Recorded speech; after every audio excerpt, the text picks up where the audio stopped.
요한복음 16장 7절부터 14절을 함께 합독하도록 하시겠습니다. 시작. 그러하나 내가 너희에게 실상을 말하노니 내가 떠나가는 것이 너희에게 유익이라. 내가 떠나가지 아니하면 보혜사가 너희에게로 오시지 아니할 것이요 가면 내가 그를 너희에게로 보내리니 그가 와서 죄에 대하여 의에 대하여 심판에 대하여 세상을 책망하시리라. 죄에 대하여라 함은 저희가 나를 믿지 아니하며 의에 대하여라 함은 내가 아버지께로 가니 너희가 다시 나를 보지 못하며 심판에 대하여라 함은 이 세상 임금이 심판을 받았음이니라. 내가 아직도 너희에게 이를 것이 많으나 지금은 너희가 감당치 못하리라. 그러나 진리의 성령이 오시면 그가 너희를 모든 진리 가운데로 인도하시리니 그가 자의로 말하지 않고 오직 듣는 것을 말하시며 장래일을 너희에게 알리시리라. 그가 내 영광을 나타내리니 내 것을 가지고 너희에게 알리겠음이니라. 아멘. 성령이 가르치시는 진리라는 제목으로 함께 말씀을 나누겠습니다. 제목도 성령께서 가르쳐 주시는 것은 진리라고 제목에 선명하게 나타나 있습니다. 그리고 오늘 본문에도 특히 이제 13절 보면은 성령을 진리의 성령이시다라고 표현했습니다. 예수께서 성령은 진리의 성령, 진리를 가르쳐 주시는 분이시다라고 딱 못을 박은 거예요. 그리고 자의로 하지 않고 14절에 보면은 성령은 예수께서 보실 때에 내 영광을 나타낼 때에 내 것을 가지고 너에게 알린다 이렇게 표현하셨어요. 성령은 예수를 떠나서는 역사하지 않으신다 이렇게 보면 되겠습니다. 예수의 말씀, 예수의 이름, 예수의 사역 이 가운데 함께 하시고 이것을 함께 공유하고 이것을 내 마음에 품고 주님의 말씀을 의지하여 역사하는 사람들에게 성령이 함께 해주신다라는 것을 전제로 이 본문이 기록되고 있습니다. 성경은 구약 성경과 신약 성경으로 나뉘어져 있습니다. 구약은 예수께서 오시기 전에 많은 하나님의 약속들이 주어졌는데 예수께서 오심으로 그 약속들이 다 이루어졌기 때문에 지나간 약속이다 라는 거예요. 그 신약은 예수께서 오셔서 구약을 이루신 사건들, 또 예수께서 내가 다시 오겠다, 내가 성령을 너희들에게 보내주겠다 약속하신 새로운 약속들이 기록되어 있고 그 약속을 이루어가는 사도들과 제자들의 역사하심이 기록되어 있는 것이 신약 성경입니다. 구약은 우리가 예수와 함께 살아갈 때에 그 근거가 무엇인지 살펴보고 공부하는 데 중요하지만 구약에 매달려 있으면은 그 아래 억압되어 있거나 그 아래 속해 있으면은 곤란하다 이것입니다. 특히 세상에 많은 민족이 있고 많은 족속이 있고 많은 나라들이 있지만은 그 모든 사람들, 모든 민족이 다 유일하신 하나님을 믿고 의지한 것은 아닙니다. 각자 자기들의 어떤 삶의 환경을 따라서 그 환경에 필요한 신을 자기들이 만들어내고 우상을 만들어 조각해서 형상으로 만들어 놓고 이 신이 우리 민족, 우리 부족, 우리 가정을 인도하는 신이다 라고 자기들이 정해놓고 그 신에게 이제 압박을 가하는 거죠. 도와달라. 도와줄 수 없는 것은 그들은 살아있는 존재가 아니기 때문에 사람들의 말귀를 알아들을 수 없고 소통할 수 없는 허무맹랑한 존재에 불과합니다. 그러나 하나님은 구약에서 한 민족을 하나님께서 만들어 내셨어요. 근데 그 민족을 만들어낼 때 순간적으로 확 만든 것이 아니라 아브라함이라는 하나의 씨앗을 통해서 아주 차근차근 연단하고 그의 시험을 테스트하고 그리고 그의 믿음이 강건해지도록 많은 그 시간과 환경 속에서 그를 다듬어 정같이 나와서 그의 씨를 통해서 이삭 야곱 12 또 지파를 통해서 이렇게 이루어 간 것입니다. 이들은 아브라함과 이삭, 야곱의 후손들, 곧 이스라엘 민족은 자기들이 하나님이 아니에요. 이스라엘을 인도하고 이스라엘을 격려해주고 이스라엘을 책망하고 이스라엘에게 복을 부어주시는 하나님은 자기들이 하나님이 아닙니다. 누구의 하나님이에요? 자기 조상의 하나님이에요. 아브라함의 하나님, 이삭의 하나님, 야곱의 하나님이지 나하고 연관된 것은 아닙니다. 그래서 그들의 모든 신앙과 모든 삶은 아브라함, 이삭, 야곱의 테두리 안에 갇혀 있는 거예요. 그 안에 살아가야, 자기 조상들의 믿음을 따라 살아가야만 아브라함이 받은 복을 소유할 수 있고 이삭이 받은 복을 소유할 수 있고 야곱이 받은 복을 소유할 수 있다라는 그러한 좋은 뜻으로도 볼 수 있지만 그러한 강박관념에 갇혀서 그 이상으로는 벗어나지 못하는 것이죠. 그러면서도 체계화되어 있지 않기 때문에 하나님께서는 모세라는 사람을 불러서 십계명과 율법을 주셔서 그 자기의 뜻대로 자기 조상의 하나님을 섬기려는 이스라엘 사람들 하나하나 한 가정 한 가정을 뚜렷한 길로 인도해내는 것이 바로 십계명이고 율법입니다. 그래서 이들이 믿음이 흩어지지 않도록 한 군데로 모아 그들로 하여금 하나님 여호와를 섬기는 데는 큰 역할을 한 것이 바로 율법이죠. 그들로 하여금 다른 우상을 섬기지 아니하고 하나님을 섬기도록 어떤 나침반, 몽학성센 역할을 한 것이 율법입니다. 그러한 율법이 주어졌어도 이들이 율법만 따른 것이냐? 그렇지 않습니다. 잠시 환경이 좋아지면은 그 율법을 내팽개치는 거예요. 그 율법을 주신 하나님을 무시하는 거예요. 다른 나라, 다른 민족의 삶이 더 좋아 보이니까 그들이 믿는 신들을 같이 믿는 거예요. 바알을 따르고 아스다르를 따르고 수많은 각 민족의 신들을 따르면은 우리들 저들과 같이 풍요롭게 살 수 있고 육체적인 즐거움 가운데 살아갈 수 있다라 해서 그 하나님이 주신 가나안 땅에 들어가서도 가나안 땅을 주신 하나님을 의지하지 않고 그 가나안 땅에 살고 있는 사람들의 신을 믿고 의지하니까 하나님께서 보실 때는 참 이들을 볼 때 깝깝한 거죠. 가르쳐 줘도 잠시 듣는 둥 마는 둥 하다가 또 자기들 뜻대로 행하고 사람이 이루어낼 수 없는 놀라운 역사를 그들에게 행해도 기뻐하다가 안적이 되면 하나님을 무시하고 자기들의 뜻대로 살아가니 하나님 보실 때는 과연 이렇게 자기들의 뜻을 따라 자기들의 욕심을 따라 지내는 민족을 더 이상 돌봐줄 필요가 있을까라는 생각이 드는 거예요. 그래서 하나님은 이들 곧 이스라엘이라는 이 나라를 없애버리기로 작정하신 거죠. 어떻게 하나님이 허락하지 않는데 하나님이 세우신 나라를 무너뜨릴 수 있습니까? 불가능한 거죠. 아수르가 아무리 강한 나라라 해도 바벨론이 무섭고 강대한 나라라 해도 하나님이 허락하지 않는데 어떻게 그 나라를 물리쳐요? 무너뜨려요. 이스라엘이 조그만 나라입니다. 하지만은 그들을 무너뜨릴 수 없어요.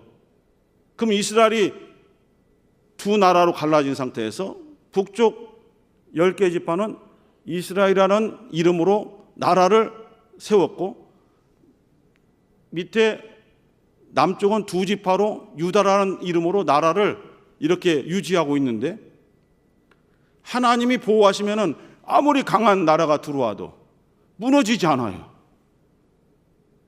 그런데 이들이 그 하나님의 도우심과 하나님의 베풀어 주신 것을 깨닫고 정말 전심으로 하나님 앞에 매달리고 하나님이 주신 율법을 따라 참 마음으로 섬겼으면 하나님께서 계속 보호해 주시고 그들의 나라를 강성케 해 주셨을 거예요.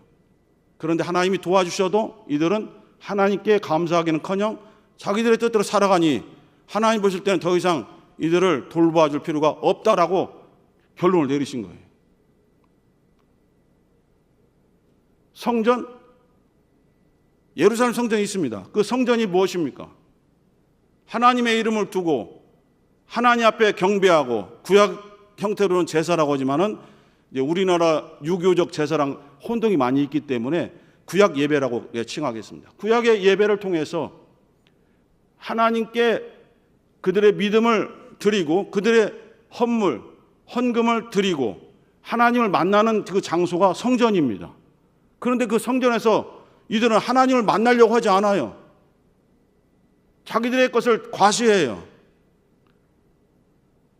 정해진 어떤 법칙에 따라서 행동만 하지 그들의 마음은 하나님께 있지 않아요.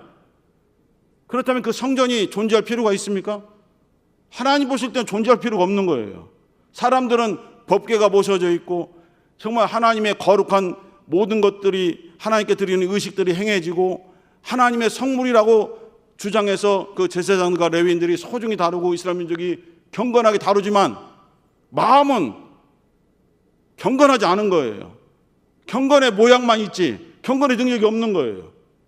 하나님 보시기에 그 하나님이 그 성전을 유지할 필요가 있습니까? 만나러 성전에 오셨는데 그들이 성전에 와서 행위는 하는데 그 행위가 하나님께 향하지 않고 자기들의 욕심을 따라서 자기들의 만족을 채우기 위해서 그냥 행동 봉사한다 이거예요. 하나님이 찾으시는데 하나님을 만나려고 나온 사람이 없어. 사람은 많은데 하나님을 보질 않아. 땅의 것만 쳐다봐요. 하나님 보시기에 성전도 불필요하다라고 생각하신 거예요. 그래서 성전이 무너진 겁니다. 다시는 세우지 않겠다고 하나님께서 강하게 결심하시잖아요. 그 후에 바벨론에서 들어와서 또 성전을 재건하고 건축하지만은 그들의 행동은 반복되거든요. 여전히 하나님을 의지하지 않아요. 하나님께 영광을 돌리지 않아요. 다시 무너뜨려 버리잖아요.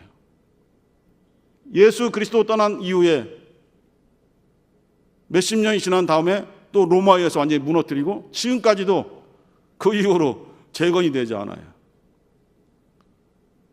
어떤 일파들은 제4성전이 건축되면 종말이 온다라고 주장하면서 성전 중심으로 막 홍보하는 팀이 있지만은 성전을 지으면 뭐합니까? 하나님께 마음이 가지 않는데 외형적으로 외모적으로 물질적으로 아무리 큰 성전을 지은들 무엇합니까? 그곳에서 하나님 만나려고 하지 않는데 자신들의 장기만 자랑하고 자신들의 달란트만 자랑하고 자신들의 명예만 드러내려고 하는데 하나님께 향하지 않는데 하나님께서 그런 큰 성전을 받으시겠냐 이거예요. 하나님께서는 자기를 사랑하고 하나님만을 의지하고 하나님의 도움을 구하는 그 사람들을 원하시는 거예요. 진실한 마음으로 저는 부족합니다. 저는 죄인입니다. 제 힘으로 할 수 있는 것이 아무것도 없습니다. 하나님의 도움만이 저를 살리실 수 있고 하나님의 능력만이 저를 일으키시고 저희 가정을 일으키시고 저희 자손들을 일으키실 수 있습니다 라고 진심으로 고백하는 그런 사람을 찾으시는 거예요. 바리새인은 자기 자랑합니다. 나는 율법도 아니에요. 율법에서 벗어난 랍비들이 기록한 그 장로들의 유전을 지키는 바리새인들이 겉으로는 율법을 지킨다고 말합니다. 율법에 그것이 기록되어 있지 않는데요. 자기들의 편의에 따라서 이렇게 지켰으면 좋겠다라고 해석해 놓은 것을 지키면서 나는 이렇게 규칙대로 지켰습니다. 저 죄인들과 같이 생활하지 않습니다. 저 옆에서 기도하는 세리와 같지 않습니다. 저는 떳떳합니다. 금식했습니다. 11조 드렸습니다. 저는 강건합니다. 믿음이 충만하다고 생각합니다. 얼굴은 하나님을 향했는데 마음이 하나님께 향하지 않으니 하나님께서 안 보이는 거예요. 바리새인이 안 보입니다. 그러나 세리는 자신이 죄인임을 깨닫고 얼굴을 들지 못하고 땅에 쳐박고 정말 울면서 저는 죄인입니다. 저는 어쩔 수 없는 환경 속에서 이렇게 살아가고 있지만은 제가 잘못된 사람임을 고백하고 저의 행위가 옳지 않음을 고백해서 하나님의 용서가 있어야 제가 살아가겠습니다. 오늘도 하나님께서 용서해 주셔야만 제가 힘을 낼 수 있습니다. 하나님의 은혜가 필요합니다. 저는 죄인입니다. 어떻게 해야 됩니까? 가슴을 치면서 엉엉 우는데 하나님을 쳐다보지 않는데 그의 영혼은 하나님을 보고 있다는 거예요. 하나님이 보시니 그 세리의 얼굴이 자기를 보고 있는 거예요. 그의 기도를 응답해 주시는 거예요. 예수께서 뭐하라 말씀하십니까? 누가 응답을 받았느냐? 누가 의롭다 칭함을 받았느냐? 그 세리다 이거예요. 구약에서 얼마나 복잡하고 까다로운 규칙들이 많습니까? 제사를 드릴 때도 함부로 할 수 없고, 성소에 있는 그 휘장 앞에 있는 향로에 불을 붙일 때도 아무 불이나 붙이면 안 됩니다. 아론의 아들 나답과 아비후가 아무 불로 붙여서 향을 내려다가 거기서 나온 불이 그들을 불살라버려서 죽여버렸거든요. 하나님이 정하신 번제단에서 사용했던 그 짐승을 태웠던 이 나무의 숯불로만 그 향을 피워야 되거든요. 귀찮으니까 바깥에서 자기들의 생활 속에서 사용했던 향불을 갖다가 꼽아놓으니 그 하나님 받으시겠냐 이거예요. 이렇게 하면 됐지 않아요? 하나님, 내가 이렇게 섬기면 안 됩니까?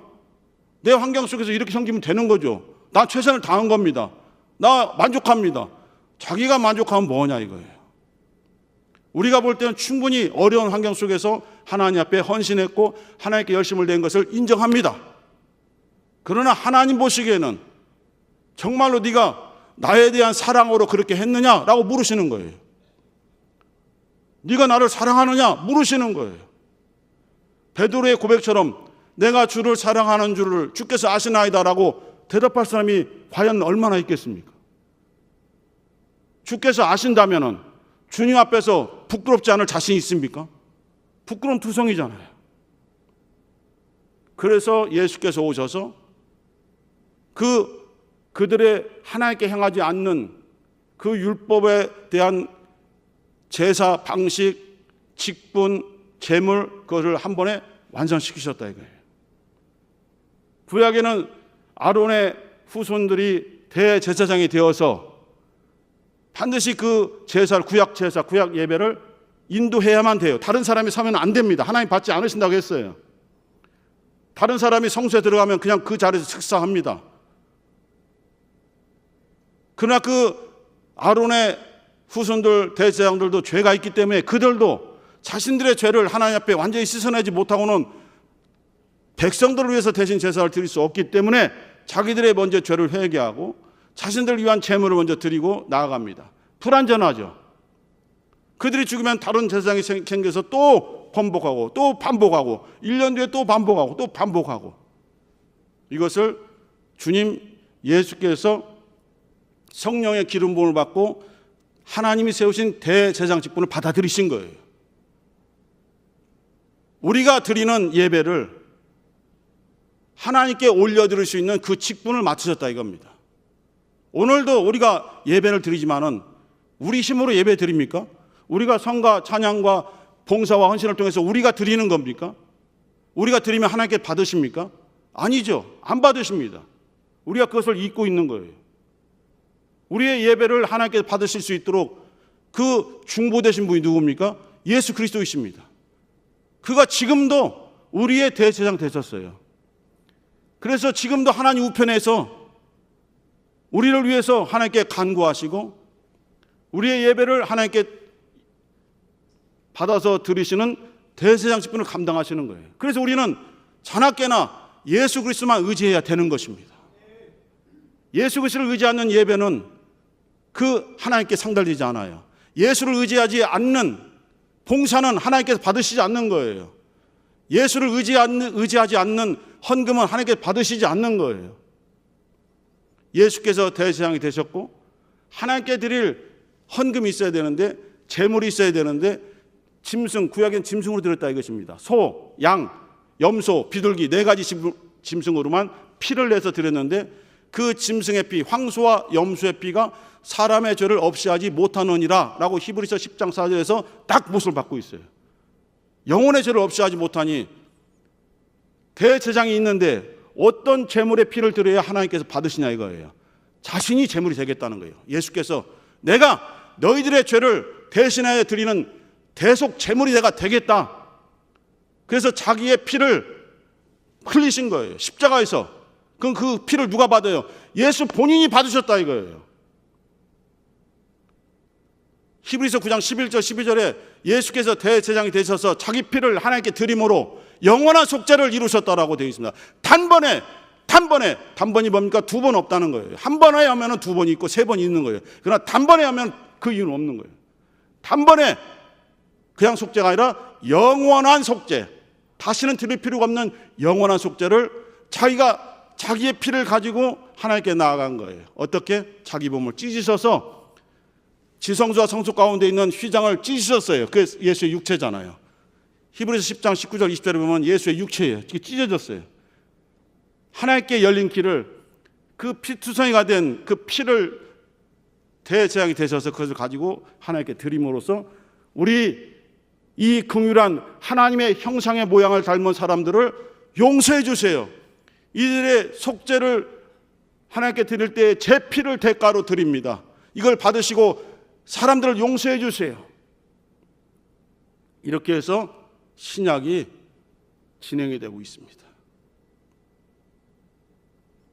그런데 사람들이 자기들이 정해요. 이거다, 저거다, 저거다. 이것이 죄고 저것이 죄고, 이것이 죄고 저것이 죄고, 이 조항을 어기면 죄고 저것을 어기면 죄다라고 정했어요. 예수께서 아니야, 너희들 다 틀렸어. 진리를 가르쳐 주시는 성령이 오시면은 죄가 무엇인지 가르쳐 줄 거야. 죄가 무엇인 줄 아니? 나를 믿지 않는 것이 죄야 라고 요한복음 16장 오늘 본문에 있어요. 나를 믿지 않는 것이 죄야. 나를 믿지 않으면은 모든 행위가 다 물거품이야, 헛수고야. 나를 믿어야만 죄에서 해방될 수 있어. 나를 믿을 때에 내 피가, 너를 위하여 흘린 내 피가 너희들의 심령 속에 임하게 될 거야. 그래서 누구든지 예수의 보혈을 믿고 예수를 믿게 되면은 그리스도 예수 안에 있는 자에게는 정죄함이 없나니 죄와 사망의 법에서 생명의 성령의 법으로 너희를 해방시키셨느니라. 로마서 8장 1절 2절에 있습니다. 말씀이 이렇게 간단하면서도 중요한 거예요. 우리는 그동안 조각 체험하고 배운 것들을 알고 있지만은 정말 간단한 것도 우리는 놓치고 있을 수도 있어요. 내가 이렇게 하면 의로운 거지, 내가 이렇게 한 것이 의로운 행동이야, 바리새인처럼 우리가 의로워 우리를 기준으로 살아야 돼 라고 주장하지만은 성령이 오시면은 아니야, 예수가 의의 기준이야. 하나님이 의라고 인정하시는 분은 예수밖에 없어. 우리가 의롭게 되기 위해서는 의가 되시는 예수를 믿고 그를 따라 행해야 돼. 예수를 믿으면은 너희들이 의롭다 칭함 받을 수 있어. 믿음으로 의롭다 칭함을 받느니라. 그게 로마서입니다.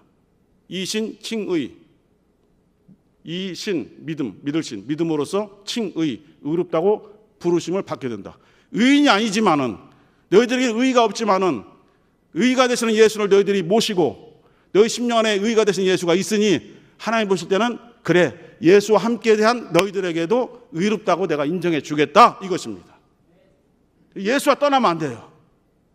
예수와 벗어나면 안 되는 거예요.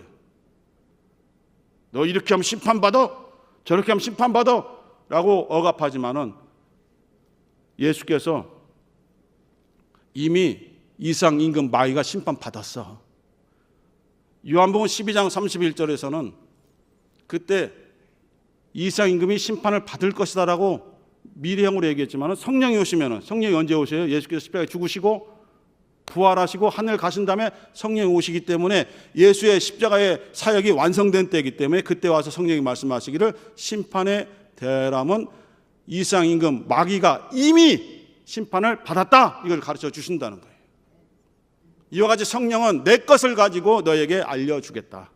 성령은 다른 것, 나와 관계없는 것을 새롭게 알려주는 분이 아니라 내 영광을 너에게 나타내주는 분이고 내 것을 가지고 너에게 이와 같이 진리에 대하여 가르쳐 주실 것이니 너희들은 이제 성령을 의지해야만 나와 하나가 될 수 있어. 성령의 인도를 받고 성령에게 가르치는 받아야만 내가 너희들에게 가르친 말들이 무슨 말씀인지 무슨 의미인지 깨달을 수 있어. 보혜사 성령이 오시면은 내가 너희들에게 가르친 모든 것을 생각나게 하시리라. 요한복음 14장 26절에 있습니다. 너무 감사하지 않습니까? 그런데 성령을 따라서 가르침 받으려고 하지 않아요. 요새 위험한 것이 많이 있지만은 도움이 되기도 하지만은 AI라는 것을 무조건 배척하는 건 아니지만 조심스럽게 여러분들 생활 속에, 신앙생활 속에 그걸 조심스럽게 잘 이용하시든지 지배하시든지 해야지, 거기에 억압돼 따라가면 잘못하면 AI 이름으로 기도합니다 할 수도 있어요. 도움은 되지만 얽매이지 말라는 거예요.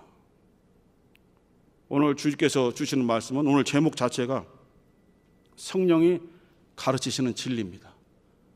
진리를 떠나서 다른 것에 너무 궁금해하지 마시고 너무 그것에 빠지지 마세요. 성경에서 말하지 않은 것을 찾아다니는 사람들이 있어요. 예수 믿는 사람들 중에서 성경에 기록되지 않은 것들을, 그것을 궁금해하고 자기가 깨달으려고 몸부림치는 사람들이 있고, 여러 가지 학문, 과학적, 천문학 무슨 걸 통해 다 그걸 연구합니다. 이렇게 과학을 뒤밀죠. 이곳에 기록된 것만으로도 너희들이 구원받는데 넘친다. 요한복음 20장 31절에 기록되어 있습니다. 우리 사랑하는 성도들에게 하나님의 은혜가 임하기를 원하고, 올 한 해 동안에 진리에서 벗어나지 않도록 성령이 가르치시는 진리를 잘 배우셔서 온전한 믿음 가운데 서시기를 예수 이름으로 축원합니다.